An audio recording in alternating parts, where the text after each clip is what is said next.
Okay students எல்லாருக்கும் வணக்கம். This is geography Srinivasan. இன்றைக்கி நம்ம 9th ஜியோகிராஃபி புக்கில் 3rd யூனிட்டில் இருக்கக்கூடிய வளிமண்டலம் அப்படின்ற டாப்பிக்கில் நம்ம 3rd பார்ட் ஆஃப் வீடியோ தான் பார்த்துட்ருக்கோம். இந்த 3rd பார்ட் ஆஃப் வீடியோவில் எதை பற்றி பார்க்க போகிறோம் அப்படின்னு பார்த்தீங்கன்னா, இன்றைக்கி நம்ம காற்று, அதாவது விண்ட் அப்படின்ற ஒரு டாபிக் பற்றி தான் நம்ம இன்றைக்கி பார்க்க போகிறோம். இந்த காற்று அப்படின்ற விஷயங்களை நீங்கள் என்ன தெரிஞ்சுக்க போகிறீங்க அப்படின்னா, காற்று அப்படின்னா என்ன, அந்த காற்றில் எத்தனை வகைப்படும், ஒவ்வொரு காற்றுக்கும் ஒரு தனிப்பட்ட ஸ்பெஷல் கேரக்டர் இருக்கும், அந்த காற்று எதுக்கெல்லாம் நமக்கு யூஸ்ஃபுல்லாக இருக்குது, தென் காற்று மற்றும் காற்று அழுத்தங்களை அளவிட பயன்படுத்தக்கூடிய ஒரு சில கருவிகளின் பெயர் என்ன அப்படின்ற மாதிரி ஒரு சில பொதுவான தகவல்கள் அடங்கிய தொகுப்பை நம்ம இந்த வீடியோவில் பார்க்க போகிறோம். சரி, வாங்க பார்க்கலாம். இப்போ காற்றுன்னு எடுத்துக்கிட்டிங்க அப்படின்னா, இது நம்ம அந்த காற்று பரவக்கூடிய திசையை பொறுத்து நாம் பல விதங்களில் அழைக்கலாம். ஃபார் எக்ஸாம்பிள், புவியின் மேற்பரப்பில் கிடைமட்டமாக நகரும் வாயுக்கள் அப்படின்னா அது காற்று அப்படின்னு சொல்லலாம். அதுவே வளிமண்டலத்தில் காற்று செங்குத்தாக அசையும் நிகழ்வை நம்ம என்ன சொல்கிறோம், காற்றோட்டம் அப்படின்னு சொல்கிறோம். புவி மேற்பரப்பில் கிடைமட்டமாக அந்த வாயுக்கள் நகர்ந்துச்சுன்னா அதுக்கு பேர் காற்று. அதுவே வளிமண்டலத்தில் காற்று செங்குத்தாக அப்படியே அப்லிஃப்ட் ஆகிட்டே போயிட்டே இருந்ததுன்னா அதுக்கு பேர் காற்றோட்டம். அப்போ காற்றோட்டத்துக்கு நம்ம இங்கிலீஷில் ஏர் கரண்ட் அப்படின்னு சொல்லலாம். காற்றுடைய இன்னொரு பேசிக் நேச்சர் வந்து பார்த்திங்கன்னா, காற்று என்றைக்குமே உயர் அழுத்த பகுதியிலிருந்து தாழ்வு அழுத்த பகுதியை நோக்கி தான் என்றைக்குமே வீசும். இதுதான் எப்போவுமே காற்றுடைய நேச்சர். ஃபார் எக்ஸாம்பிள், ஒரு வாட்டர் நாம் மேட்டு பகுதியிலிருந்து ஊற்றணும் அப்படின்னா அது ஃப்ளோ ஆகும்போது அதனுடைய வேலி ஒரு பள்ளத்தை நோக்கி தான் எப்போவுமே அது ஃப்ளோ ஆகும். சரிங்களா? எப்போவுமே வேலையிலேருந்து மேலே ஏறாது இல்லையா? அந்த மாதிரி தான் காற்றும். அப்போ காற்று எப்போவுமே high pressure to move towards low pressure. Okay, next பார்த்திங்கன்னா, காற்று வீசும் திசையை பொறுத்து தான் அதுக்கு வந்து பெயர் சூட்டுவாங்க. காற்று வீசும் திசையை பொறுத்து அதன் பெயரும் அமைக்கிறது. உதாரணம், கிழக்கு திசையிலேருந்து காற்று வீசுச்சு அப்படின்னா அதுக்கு பேர் கீழை காற்று அப்படின்னு சொல்கிறாங்க. இன்னும் சொல்லலாம், இங்கே ஒரு எக்ஸாம்பிள் தான் கொடுத்துருக்காங்க. ஃபார் எக்ஸாம்பிள், கிழக்கு, மேற்கு, வடக்கு, தெற்கு. இப்போ கிழக்கு திசையிலேருந்து வீசுச்சு அப்படின்னா அதுக்கு பேர் கீழை காற்று கொடுத்துருக்காங்களா. அதே மேற்கு திசையிலேருந்து வீசுச்சு அப்படின்னா அதுக்கு பேர் மேலை காற்று. வடக்கு திசையிலிருந்து காற்று வீசிச்சு அப்படின்னா அதுக்கு பேர் வாடை காற்று. தெற்கு திசையிலிருந்து வீசிச்சு அப்படின்னா அதுக்கு பேர் தென்றல் காற்று. சரிங்களா? ஒவ்வொரு திசையிலிருந்து காற்று வீசுகிறது இல்லையா, அதை பொறுத்து காற்றின் பெயரும் சூட்டப்படுகிறது. ஓகே, இது உங்களுக்கு புரிஞ்சிருக்கும். அடுத்தபடியாக வந்து பார்த்திங்கன்னா, காற்றினுடைய வேகத்தை எதை கொண்டு அளக்கப்படுகிறது அப்படின்னு பார்த்திங்கன்னா, காற்று வேகமானி, அதுக்கு பேர் அனிமோமீட்டர். இதை நோட் பண்ணிக்கோங்க. அதுவே காற்றின் திசை நம்ம எதை கொண்டு அளக்க முடியும் அப்படின்னு பார்த்தீங்கன்னா, காற்று திசை காட்டி, இதுக்கு பேர் விண்வேன் அப்படின்னு சொல்லுவோம், விண்வேன். அடுத்தது, காற்றினை அளக்க பயன்படுத்தப்படும் அலகு என்னென்னு கேட்டிங்கன்னா, கிலோமீட்டர் பர் மணி அல்லது கடல் மைல் அப்படின்னு சொல்லுவோம். இது இங்கிலீஷில் நாட் அப்படின்னு சொல்லுவோம். நாட், இந்த வார்த்தை நீங்கள் ஏற்கனவே கேள்விப்பட்டிருப்பீங்க. இமயமலைகள் பற்றி படிக்கும்போது பாமியர் நாட் அப்படின்ற வார்த்தையை நீங்கள் கேள்விப்பட்டிருப்பீங்க. பாமியர் நாட் அப்படின்றது மத்திய ஆசிய பகுதியிலிருந்து வரக்கூடிய உயரமான மலைகளும் இமயமலைகளும் ஒன்று சேரும் பகுதியை தான் நம்ம பாமியர் நாட் அப்படின்னு சொல்கிறோம். இந்த உலகின் கூரை என்று அழைக்கப்படுகிறது அப்படின்னு ஏற்கனவே ப்ரீவியஸ் வீடியோவில் பார்த்துருப்போம். ஓகே, இப்போ காற்று பற்றின ஒரு பேசிக் இன்ஃபர்மேஷன் நான் உங்களுக்கு சொல்லிட்டேன். நம்ம ஒன்று சொன்ன மாதிரி காற்றின் வேகத்தை அளவிட நாம் என்ன யூஸ் பண்ணுறோம், காற்று வேகமானி. அது எப்படி இருக்குன்னு பார்த்தீங்கன்னா, இந்த மாதிரி தான் இருக்கும். ஒரு கடாய் வந்து 4 பக்கம் கட்டி வச்ச மாதிரி ஒரு உயரமான பகுதியில் கட்டி விடப்படும். அது காற்று எந்த திசையிலிருந்து வீசுகிறதோ அதுக்கேற்ற மாதிரி இது சுழல ஆரம்பிச்சிடும். சரிங்களா? அது எந்த அளவிற்கு வேகமாக சுழல்கிறதோ அதை பொறுத்து அதனுடைய வேகத்தை கணக்கிடப்படுகிறது. சரிங்களா? இதுக்கு பேர் காற்று வேகமானி. அடுத்து காற்று திசைமானி அப்படின்றது இங்கே 4 புறமும் திசைகளால் குறிப்பிடப்பட்டிருக்கும். ஒரு போர்டில் கிழக்கு, மேற்கு, வடக்கு, தெற்கு அப்படின்னு 4 புறமும் திசைகளால் குறிக்கப்படப்பட்டிருக்கும். மேலில் ஒரு சேவல் கூவுது போன்ற ஒரு பொம்மை மாதிரி இருக்கும். இந்த காற்று எந்த திசையிலேருந்து வீசிக்கிறதோ அதற்கேற்றாற்போல் இந்த சேவல் அந்த திசையை நோக்கி கூவுவது போன்ற ஒரு காட்சி அளிக்கும். இதுக்கு பேர் தான் நம்ம காற்று திசை மானி அப்படின்னு சொல்கிறோம். அப்போ காற்று பொறுத்த வரைக்கும் இந்த 2 இன்ஸ்ட்ருமெண்ட்டுமே ரொம்ப ரொம்ப இம்பார்ட்டண்ட். அடுத்தது காற்றினுடைய வகைகள். இப்போ தான் நம்ம இம்பார்ட்டன்ட் டாப்பிக்கே வந்திருக்கோம். சரிங்களா? இப்போ காற்றினுடைய வகைகளை பொறுத்த வரைக்கும் நம்ம இதை 4 வகைகளாக பிரிக்கலாம். 1 கோள் காற்றுகள், 2 காலமுறை காற்றுகள், 3 மாறுதலுக்கு உட்பட்ட காற்றுகள், 4 தலக்காற்றுகள். ஸோ இதை வந்து நம்ம planetary win, periodic win, variable win, local win அப்படின்னு 4 மேஜர் கேட்டகரியாக பிரிக்கலாம். இப்போ ஒவ்வொரு காற்றுகளும் எந்தெந்த மாதிரியான ஸ்பெஷல் கேரக்டர்ஸ்லாம் இருக்குது அப்படின்ற மாதிரி பார்த்தலாம். இது ஏற்கனவே நான் சொன்ன விஷயத்தை நீங்கள் ஸ்க்ரீன்ஷாட் எடுக்காதவங்க இந்த 4மே ஸ்க்ரீன்ஷாட் எடுத்துக்கோங்க, மோஸ்ட் இம்பார்ட்டன்ட். ஓகே, ஸ்க்ரீன்ஷாட் எடுத்துட்டிங்களா? அடுத்து போகலாம். அடுத்தது கோள் காற்றுகள். பிளானட்டரி வின்னா என்னன்னு பார்த்தலாம். வருடம் முழுவதும் நிலையாக ஒரே திசையை நோக்கி வீசும் காற்றுகள் கோள் காற்றுகள் என்று அழைக்கப்படும். இது ரொம்ப இம்பார்ட்டன்ட். இவை நிலவும் காற்றுகள் என்றும் அழைக்கப்படுகிறது. அப்போது கோள் காற்றுகள் பக்கத்திலே நிலவும் காற்றுகள் என்று அழைக்கப்படுகிறது என்று குறித்து கொள்ளவும். ஓகேங்களா? இதுக்கு பேர் ப்ரிவேலிங் விண்ட் அப்படின்னு சொல்கிறோம். வியாபார காற்றுகள், மேலை காற்றுகள், துருவ கிளை காற்றுகள் இது எல்லாமே கோள் காற்றுகளுக்குள்ளே அடங்கும். இந்த 3 காற்றுகளும் எதுக்குள்ளே அடங்கும்? கோள் காற்றுகளுக்குள்ளே அடங்கும். சரி, அப்போ வியாபார காற்றுகள், மேலை காற்றுகள், துருவ கிளை காற்றுகள் இது 3ம் எதனோடு தொடர்புடையது அப்படின்னு சொல்லி கட்டாயம் உங்களுக்கு கொஸ்டின் கேட்க வாய்ப்பு இருக்குது. இது எல்லாமே கோள் காற்றுகள். இது ஈஸியாக ஞாபகம் வச்சுக்கிறதுக்கு ஒரு ட்ரிக்ஸ் சொல்கிறேன். நீங்கள் துருவ பகுதியில் போய் மேலே வியாபாரம் பண்ணுறீங்க அப்படின்னு ஞாபகம் வச்சுக்கோங்க. பாருங்கள், துருவ பகுதிகளில் மேலே போய் வியாபாரம் பண்ணுறீங்க. சரிங்களா? ஏன் துருவத்துக்கு போகிறோம்? ஒரு கோளுக்கு போய் துருவ பகுதிக்கு போகிறீங்க. துருவ பகுதியில் நல்லா மேலே ஏறி உட்காந்து அங்கே வியாபாரம் பண்ணுறீங்க. இது ஈஸியாக இருக்குல்ல? கொஷின் எப்படி கேட்டாலும் நீங்கள் ரிவர்ஸில் நான் சொல்லி கொடுத்த மாதிரி ஞாபகம் வச்சுக்கோங்க. நீங்கள் வியாபாரம் மேலே துருவம் அப்படின்னு ஞாபகம் வச்சுக்கிறது கஷ்டமாக இருந்தது அப்படின்னா நான் சொன்ன மாதிரி கோள் காற்றுகள் வந்துட்டால் துருவ பகுதி போகிறீங்க, மேலே ஏறிக்கிறீங்க, அங்கே போய் வியாபாரம் பண்ணுறீங்க. ஸோ எப்படி கேட்டாலும் கொஷின் ஈஸியாக தான் இருக்க போகுது. ஓகே, அப்போ நீங்கள் நல்லா புரிஞ்சுக்கணும். ஓகேங்களா? சரி, அடுத்து வியாபார காற்றுகள். இப்போ வியாபார காற்றுகள் இப்போ நம்ம இதனுடைய பெயர் எங்கேருந்து வந்தது அப்படின்னு பார்த்தீங்கன்னா, வியாபாரிகளின் கடல் வழி பயணத்திற்கு மிகவும் உதவிகரமாக இருந்ததால் இக்காற்றுகள் வியாபார காற்றுகள் என்று அழைக்கப்படுகிறது. சரிங்களா? நம்ம இப்போ கோள் காற்றுகளுடைய சப் கேட்டகரி பற்றி நம்ம பார்த்துட்ருக்கோம். அடுத்தது வட மற்றும் தென் அரைக்கோளங்களின் துணை வெப்பமண்டல உயரழுத்த மண்டலங்களிலிருந்து நிலநடுக்கோட்டு தாழ்வழுத்த மண்டலங்களை நோக்கி வீசும் காற்று வியாபார காற்று என்று அழைக்கப்படுகிறது. சரிங்களா? இக்காற்றுகள் தொடர்ச்சியாகவும் அதிக வலிமையுடனும் வருடம் முழுவதும் ஒரே திசையில் நிலையாக வீசுகின்றன. பார்த்தீங்களா?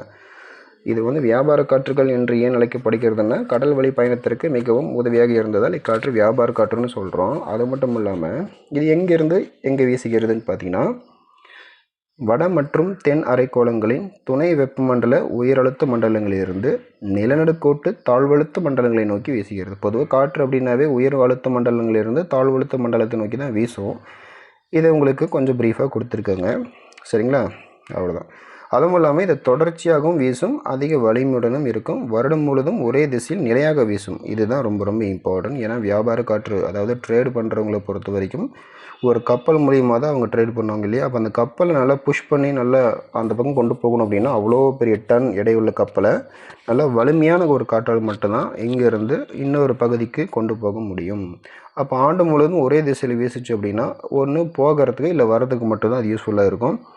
ஏதாவது ஒன்றுக்கு மட்டும் தான் யூஸ்ஃபுல்லாக இருக்கும். சரிங்களா?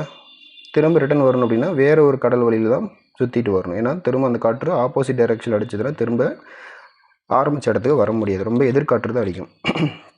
ஓகே, நெக்ஸ்ட் ஒன் மேலை காற்று, வெஸ்டர்லைஸ்ன்னு சொல்லுவோம். மேலை காற்றுகள் அப்படின்றது இது ஒரு நிலையான காற்றுகள். சரிங்களா?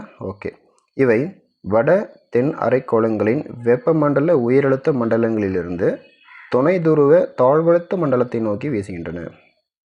ஓகே, இவை வட அரைக்கோளத்தில் தென்மேற்கிலிருந்து வடகிழக்காகவும் தென் அரைக்கோளத்தில் வடமேற்கிலிருந்து தென்கிழக்காகவும் வீசுகின்றன. ஸோ மேலை காற்றுகள் மிகவும் வேகமாக வீசக்கூடியவை. எனவே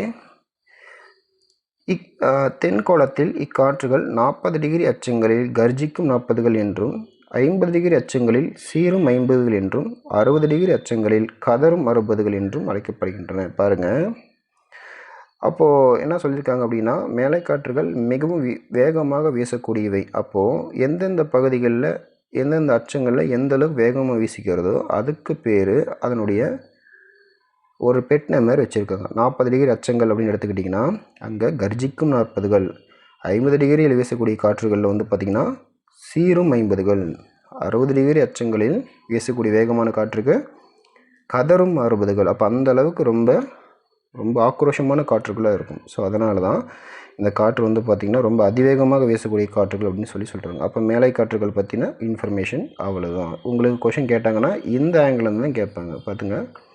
ஸோ 40, 50, 60ன்றதை பார்த்துக்கோங்க. ஓகே, நெக்ஸ்ட் ஒன் துருவ கிளை காற்றுகள், போலார் ஈஸ்டர்லைஸ். இந்த போலார் ஈஸ்டர்லைஸ் பொறுத்த வரைக்கும் துருவ உயரழுத்த மண்டலங்களிலிருந்து துணை துருவ தாழ்வழுத்த மண்டலத்தை நோக்கி வீசும் காற்று. இது ரொம்ப குளிர்ந்த மற்றும் வறண்ட காற்றுகள் அப்படின்னு சொல்லலாம். துருவ கிளை காற்றுகள். சரிங்களா? இந்த துருவ கிளை காற்றுகள் எப்பவுமே குளிர்ந்த மற்றும் வறண்ட காற்றுகளாகத்தான் காணப்படும். இவை வட அரைக்கோளத்தில் வடகிழக்கிலிருந்தும் தென் அரைக்கோளத்தில் தென்கிழக்கிலிருந்தும் வீசக்கூடியது.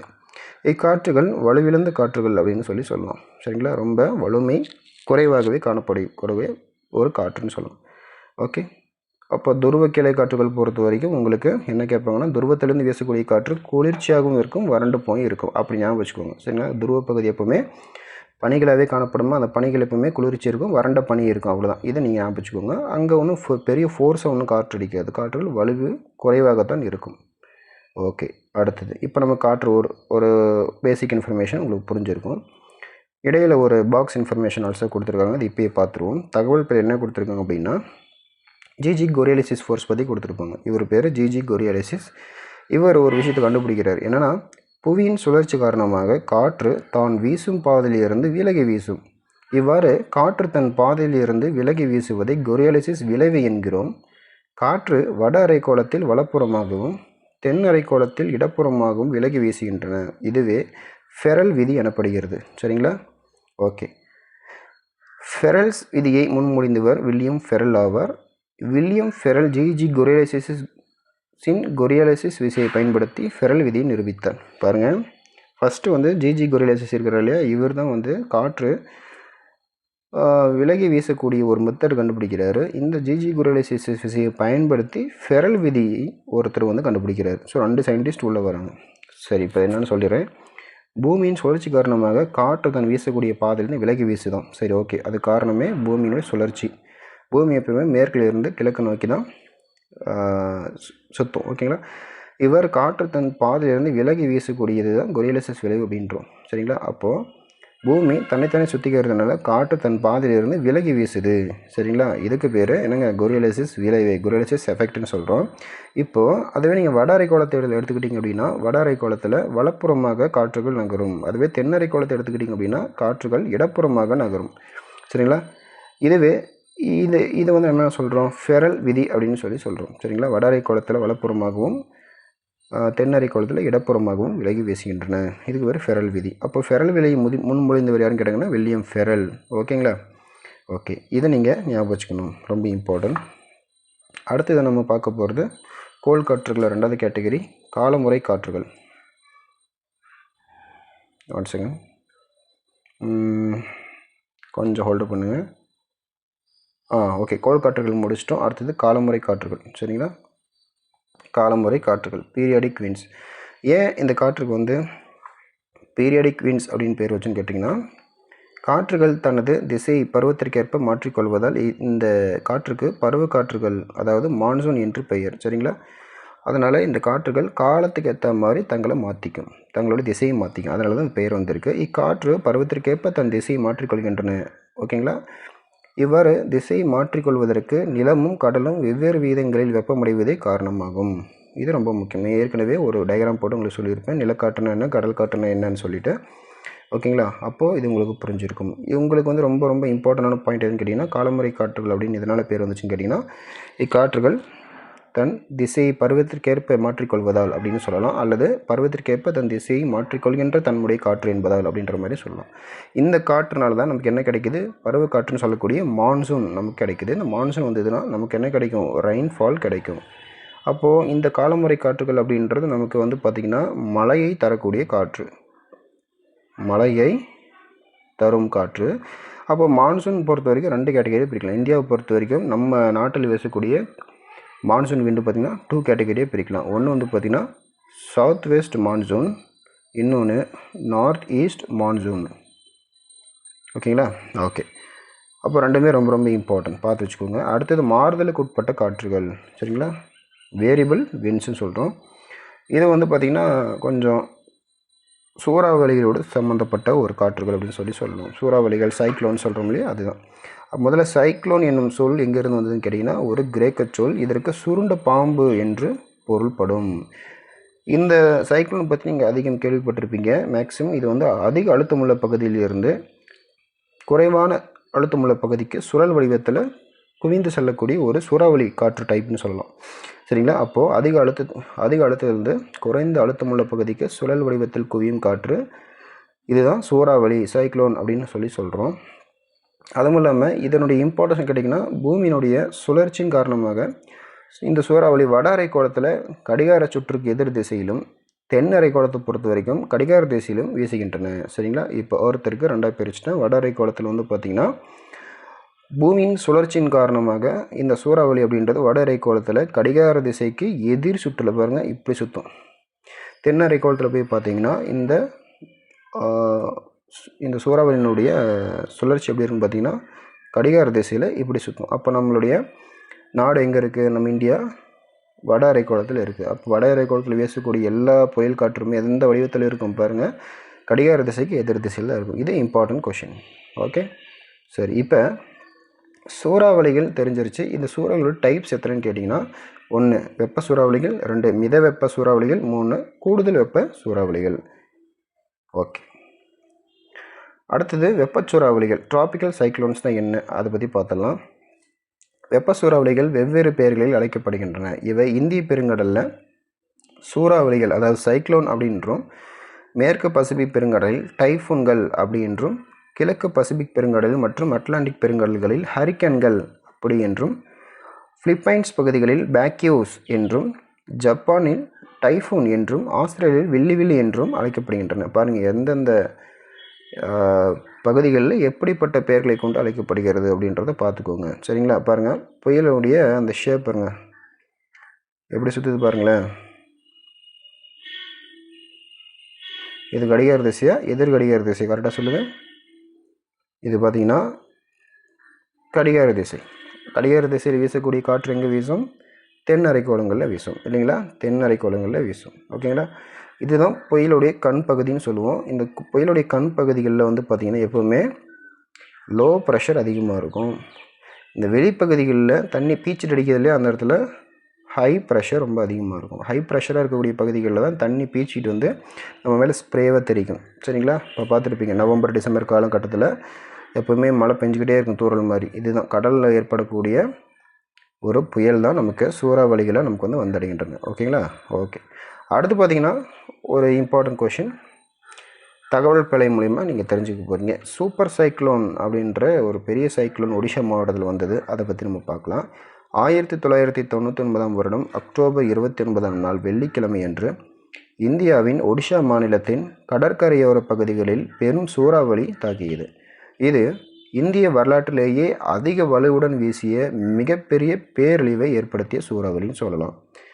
இந்த காற்று 260 கிலோமீட்டர் மணி அப்படின்ற வேகத்தில் கடலை 7 மீட்டர் உயரத்திற்கு எழுப்பி கடற்கரையிலிருந்து 20 கிலோமீட்டர் தூரம் வரை உள்ள பகுதிகளில் சேதத்தை ஏற்படுத்தியது.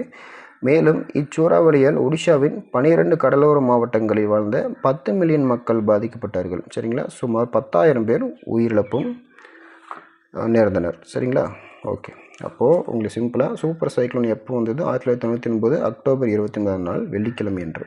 இங்கே ஏற்பட்டது ஒடிஷா மாநிலத்தில் கடற்கரை பகுதிகளில். அடுத்தது இதுதான் இந்திய வரலாற்றிலேயே அதிக வலுவுடன் வீசிய மிகப்பெரிய பேரழிவு ஏற்படுத்திய ஒரு சூறாவளி. இந்த காற்றினுடைய வேகம் 260 கிலோமீட்டர் பர் மணி, கடல் அலை 7 மீட்டர் உயரத்திற்கு எழுப்பியது. கடற்கரையிலிருந்து 20 கிலோமீட்டர் தூரம் வரை உள்ள பகுதிகளில் சேதத்தை ஏற்படுத்தியது. மொத்தம் 12 கடலோர மாவட்டங்கள் தாக்கப்பட்டது. 10 மில்லியன் மக்கள் பாதிக்கப்பட்டனர். 10,000 பேர் உயிரிழந்தனர். இது கிட்டத்தட்ட அப்பயே ஒரு சுனாமி ஏற்பட்ட வருடம் வந்து பார்த்திங்கன்னா 2004 தான். ஆனால் அதுக்கு முன்னாடி 1999 சூப்பர் சைக்ளோன் அப்படின்றது ஒரு மினி சுனாமி எல்லாத்தையும் அடிச்சுட்டு போயிடுச்சு. சரிங்களா? அடுத்தது இப்போ இந்த இந்திய பெருங்கடலில் உருவாக்கக்கூடிய சைக்ளோனுக்கு யார் சார் பேர் வைக்கிறா? இது பாருங்கள் சூப்பரான ஒரு தகவல். இந்திய பெருங்கடலில் உருவாகக்கூடிய சூறாவளிகளுக்கு பெயர் சூட்டுவது தொடர்பாக வங்காளதேசம், இந்தியா, மாலத்தீவுகள், மியான்மர், ஓமன், பாகிஸ்தான், இலங்கை, தாய்லாந்து போன்ற நாடுகள் எல்லாமே பங்கேற்பாங்க. பொதுவாக இது வந்து பார்த்திங்கன்னா பொது ஆண்டு 2000 ஆண்டு ஆலோசனை கூட்டம் நடத்தப்பட்டது. பின்னாடி 2004ஆம் ஆண்டு ஒவ்வொரு நாடும் சூறாவளிக்கு பெயர் பட்டியலை கொடுத்தன. இதன் அடிப்படையில் தான் ஒவ்வொரு முறை சூறாவளி உருவாகும் போதும் இப்பட்டியலில் உள்ள பெயர்களை வரிசை இயக்கமாக பயன்படுத்தப்பட்டு வருகிறோம். சரிங்களா? ஓகே, இப்போது சூறாவளிகளுக்கு பெயர் சூட்டுவது தொடர்பாக 2000ஆம் ஆண்டு ஆலோசனை கூட்டம் நடத்தப்பட்டது. அந்த ஆலோசனை கூட்டத்தில் பங்கேற்ற நாடுகள் நம்ம மேலே கொடுத்துருக்கு. அந்த சூறாவளியினுடைய பெயர் பட்டியலை எப்போ கொடுத்தாங்க? 2004. சரிங்களா? அவ்வளோதான். இப்போ ஒவ்வொரு ஆண்டும் வரக்கூடிய சூறாவளி வந்து பார்த்திங்கன்னா நமக்கு நவம்பர் டு டிசம்பர் இந்த சீசனில் நமக்கு சூறாவளி வரும். அந்த சூறாவளியினுடைய பெயர் பட்டியல் அப்படின்றது யார் கொடுப்பாங்க, மேலே சொன்ன நாடுகள் தான் அவங்க ஆளுக்கு ஒரு பேர் எழுதி கொடுப்பாங்க. அந்த மீட்டிங்கில் வந்து பார்த்திங்கன்னா ஏன் எத்தனை நாடுகள் அப்படின்னு கேட்டிங்கன்னா, அந்த மீட்டிங்கில் இவங்க நம்ம இந்தியாவில் வைக்கக்கூடிய பெயர்கள் ஒவ்வொரு பெயரும் டிஃப்ரெண்ட்டாக இருக்கணும். கிட்டத்தட்ட 3 முதல் ஒரு 5 லெட்டர் டு 6 லெட்டருக்குள்ளே தான் இருக்கணும் அந்த பெயருடைய ஆல்ஃபபெட்ஸ். ரொம்ப அதிகமாக இருந்து யாராலுமே ஞாபகம் வச்சுக்க முடியுது. ஃபார் எக்ஸாம்பிள் ஓகி புயல், பானி புயல், வேறு என்ன சொல்லலாம், கஜா புயல், இந்த மாதிரி நிறைய புயல்கள் நீங்கள் கேள்விப்பட்டிருப்பீங்க. இதெல்லாம் ரொம்ப 2லேருந்து 3 வார்த்தைகள் மேலே தான் இருக்குமே தவிர ரொம்ப அதிகமாகவும் இருக்காது, ரொம்ப கம்மியாகவும் இருக்காது. ஸோ 2 எழுத்துலேருந்து ஸ்டார்ட் ஆகணும். சரிங்களா? அந்த மாதிரி புயல் நிறைய இருக்குது. அப்போ இவங்கெல்லாம் மற்ற நாடுகள் ஏன் கலந்துக்கிறாங்க அப்படின்னு வந்து பார்த்திங்கன்னா, இவங்க இந்தியா எழுதி கொடுக்கக்கூடிய அந்த பெயருக்கு யாருமே ஒரு எதிர்ப்பு தெரிவிக்கக்கூடாது. ஏன்னா நம்ம ஊரில் பானி புயல் அப்படின்னா நம்ம எதோ சொல்லுவோம், பானின்னா தண்ணின்னு கூட சொல்லுவோம். ஆனால் அதுவே பானின்ற வார்த்தை பக்கத்து நாடுகள்லாம் இருக்காங்க இல்லையா, பக்கத்தில் மாலத்தீவு, வங்காளதேசம், மியான்மர், ஓமன், பாகிஸ்தான், இவங்ககிட்ட போய் நம்ம ஒரு இது பண்ணணும், ஒரு டிஸ்கஷன் பண்ணணும். அவங்க வந்து இதை படித்து பார்த்துட்டு இல்லை இந்த வார்த்தை எங்களுக்குள்ளே எந்த ஒரு பாதிப்பும் ஏற்படுத்தாது அப்படின்ற மாதிரி அவங்க சொல்லணும். இப்போ நம்ம சொல்லக்கூடிய பானி, ஓகி புயல், ஓகி அப்படின்ற வார்த்தை ஒருவேளை ஓமன் நாட்டில் வேறு ஏதாவது எதிர்ப்பு தெரிவிக்கக்கூடிய சொல்ல கூட இருக்கலாம், ஏன் ஏதாவது பேட் வேர்டாக கூட இருக்கலாம். அதை அவங்க ஏற்றுக்கணும். ஏன்னா அவங்க தானே இந்தியா சுற்றி இருக்கக்கூடிய பக்கத்து கண்ட்ரிஸ், இவங்கெல்லாம் ஏற்றுக்கணும் இல்லையா. ஒரு நியூஸ் பேப்பர் படிக்கிறோம் அப்படின்னா ஓமன் நாட்டுக்கு ஒரு நியூஸ் பேப்பர் போகுது. அப்போ இந்தியாவில் ஒரு பானி புயல் தாக்கியது, அந்த பானின்ற வார்த்தை ஓமன் நாட்டில் எதிர்ப்பு தெரிவிக்கக்கூடிய ஒரு பேட் வேர்டாக கூட இருக்கலாம், ஒரு மதம் சார்ந்த வார்த்தையாக கூட இருக்கலாம். அப்போ அவங்க எதிர்ப்பு தெரிவிப்பாங்க. அப்போ ஒரு இந்திய பெருங்கடலில் உருவாக்கக்கூடிய புயலுக்கு பெயர் சூட்டுவதன் தொடர்பாக அதில் பெயரில் இருக்கக்கூடிய மாற்று கருத்துக்கள் இருக்குதா இல்லையா அப்படின்றத கேட்பது தொடர்பாக ஒரு கூட்டம் போடுவாங்க. அவ்வளோதாங்க விஷயம். சரிங்களா? அவ்வளோதான். அடுத்தது மிதவெப்ப சூறாவளிகள். இது வந்து நம்ம டெம்பரேட் சைக்ளோன் அப்படின்னு சொல்லுவோம். 35 டிகிரி முதல் 65 டிகிரி வடக்கு மற்றும் தெற்கு அச்சு பகுதிகளில் வெப்பம் மற்றும் குளிர்காற்று திரள்கள் சந்திக்கும் பகுதிகளில் மிதவெப்ப சூறாவளிகள் உருவாகின்றன. மிதவெப்ப சூறாவளிகள் வெப்ப சூறாவளிகள் போல நிலத்தை அடைந்தவுடன் வலுவிழக்காது. இச்சூறாவளிகள் பொதுவாக வட அட்லாண்டிக் பெருங்கடல் பகுதி, வடமேற்கு ஐரோப்பா மற்றும் மத்திய தரைக்கடல் பகுதிகளில் உருவாகின்றன. மத்திய தரைக்கடல் பகுதிகளில் உருவாகும் இச்சூறாவளிகள் ரஷ்யா மற்றும் இந்திய பகுதி வரை பரவி வீசுகின்றன. இந்தியாவை அடையும் இக்காற்று மேற்கத்திய இடையூறு காற்று, அதாவது வெஸ்டர்ன் டிஸ்டர்பன்சஸ் அப்படின்னு சொல்லி அழைக்கின்றோம். அப்போ மிதவெப்ப சூறாவளிகளுடைய தன்மையை பார்த்துக்கோங்க. அடுத்தது வளிமுகம்னு சொல்லிக்கோங்க. ஃப்ராண்ட். வளிமுகம் அப்படின்றது வெப்ப காற்று திரளையும் குளிர்காற்று திரளையும் பிரிக்கும் எல்லை பகுதின்னு சொல்லியிருக்காங்க. இக்காற்று திரள்கள் ஒன்றுக்கொன்று அடர்த்தியிலும் வெப்பத்திலும் ஈரப்பதத்திலும் வேறுபட்டு காணப்படும். இவ்வாறு காற்று சந்திக்கும் பகுதிகளில் அக்காற்றின் தன்மையை பொறுத்து மழைப்பொழிவு, பனிப்பொழிவு, ஆலங்கட்டி மழை, இடி மின்னல் போன்ற செயல்கள் உருவாகும். சரிங்களா? இதை பார்த்துக்கோங்க. அப்போ ஃப்ராண்ட் அப்படின்றத பார்த்துக்கோங்க. அடுத்தது கூடுதல் வெப்ப சூறாவளிகள். எக்ஸ்ட்ரா டிராபிக்கல் சைக்ளோன்னு என்னென்னு பார்த்தலாம். கூடுதல் வெப்ப சூறாவளிகள் என்பது 30 டிகிரி முதல் 60 டிகிரி வரை உள்ள வடக்கு மற்றும் தெற்கு அச்சு பகுதிகளில் வீசுகின்றன. இது மைய அச்சு சூறாவளிகள், அதாவது மிடில் லேட்டிடியூட் சைக்ளோன்ஸ் என்றும் அழைக்கப்படுகின்றன. இதுக்கான நிக்நேம் பார்த்துக்கோங்க. அடுத்தது வெப்ப சூறாவளிகள் தன் ஆற்றலை உயர் அச்சங்களில் வெப்ப மாற்றங்களிலிருந்து பெறுகின்றன. இது லேசான சாரல் மழை முதல் பெருங்காற்றுடன் கூடிய ஆலங்கட்டி மழைப்பொழிவையும் இடியுடன் கூடிய மழைப்பொழிவும் ஏற்படுத்துகின்றன. அடுத்தது எதிர் சூறாவளிகள். எதிர் சூறாவளிகள் அப்படின்றது வந்து பார்த்திங்கன்னா, நம்ம முன்னாடி பார்த்தோம்னா சூறாவளின்னு சொல்லி படிச்சிருக்கோம்னா அதுக்கு அப்படியே ஆப்போசிட்டாக இருக்கும். ஃபார் எக்ஸாம்பிள், தாழ்வழுத்த சூறாவளிகளின் நேர் எதிர்மறையான அமைப்பு கொண்டது.